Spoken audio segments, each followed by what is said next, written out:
বঙ্গোপসাগরে ঘনীভূত নিম্নচাপ দক্ষিণ আন্দামান সাগরের উপর নিম্নচাপ তৈরি হয়েছে। পশ্চিম উত্তর পশ্চিম দিকে অগ্রসর হওয়ার সম্ভাবনা রয়েছে। নভেম্বরের শেষে এই সিস্টেম ঘূর্ণিঝড়ে পরিণত হবে। বঙ্গোপসাগরে নিম্নচাপ ঘনীভূত হওয়ায় কমেছে শীতের আমেজ।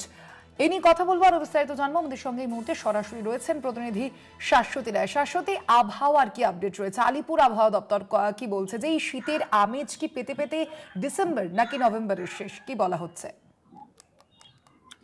একেবারেই দেখো, মালাস্কা প্রণালী এবং দক্ষিণ আন্দামান সাগরের সংলগ্ন অংশে ইতিমধ্যেই একটি সিস্টেম অবস্থানরত এবং সেটি নিম্নচাপে রূপান্তরিত হয়েছে এবং ক্রমশ এটি পশ্চিম থেকে উত্তর পশ্চিম দিকে অগ্রসর হচ্ছে, যার জেরে দক্ষিণ পূর্ব বঙ্গোপসাগরের ওপর সেটি আজকে নিম্নচাপ রূপে অবস্থানরত এবং আগামী 48 ঘন্টায় সেটি আরো অগ্রসর হবে দক্ষিণ পশ্চিম বঙ্গোপসাগরের দিকে এবং তখন সেটির প্রবণতা আরো বাড়বে এবং অতি গভীর নিম্নচাপে রূপান্তরিত হওয়ার সম্ভাবনার কথাও জানাচ্ছে আলিপুর আবহাওয়া দপ্তর। তবে এই নিম্নচাপের প্রত্যক্ষ কোনো প্রভাব রাজ্যের উপর না পড়লেও শীতে কিন্তু বাধা হয়ে দাঁড়াচ্ছে এই নিম্নচাপ, কারণ প্রচুর পরিমাণে জলীয় বাষ্প প্রবেশ করছে রাজ্যে এবং যার জেরে তাপমাত্রার পারদ কিন্তু নিম্নমুখী হতে পারছে না এবং আজকে শহরের তাপমাত্রা 18.7 এবং যা স্বাভাবিকের থেকে প্রায় 0.4 ডিগ্রি বেশি এবং সর্বনিম্ন তাপমাত্রার পারদও কিন্তু 28 ডিগ্রির ঘরে, সেটা স্বাভাবিকের নিচে থাকলেও সেই অর্থে শীতের আমেজ থাকছে না।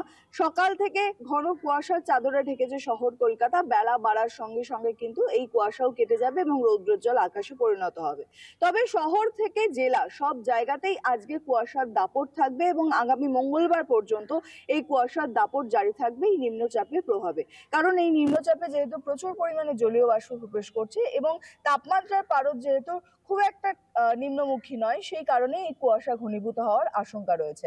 তবে আজকে দার্জিলিং এর পার্বত্য এলাকা, বিশেষত দার্জিলিং এবং কালিম্পং এর এই দুই জেলাতে বিক্ষিপ্তভাবে বৃষ্টি হওয়ার সম্ভাবনা রয়েছে।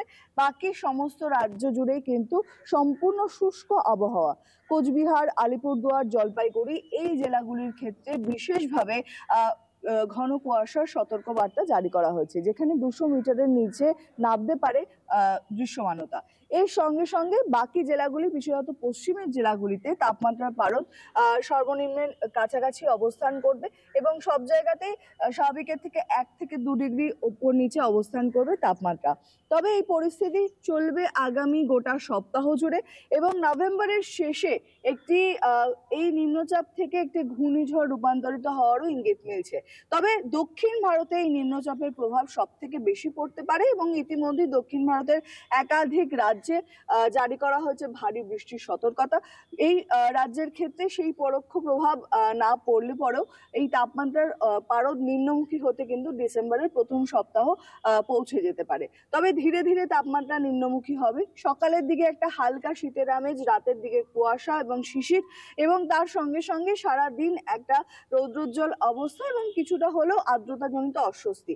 এই পরিস্থিতি বজায় থাকবে আগামী গোটা সপ্তাহ জুড়ে এবং ডিসেম্বরের প্রথম সপ্তাহ থেকে আবারও নিম্নমুখী হওয়ার সম্ভাবনা রয়েছে তাপমাত্রার এবং জাঁকিয়ে শীত পড়তে পারে ডিসেম্বরের মধ্যবর্তী অংশে। স্বর্ণালী, ধন্যবাদ তোমায় শাশ্বতী।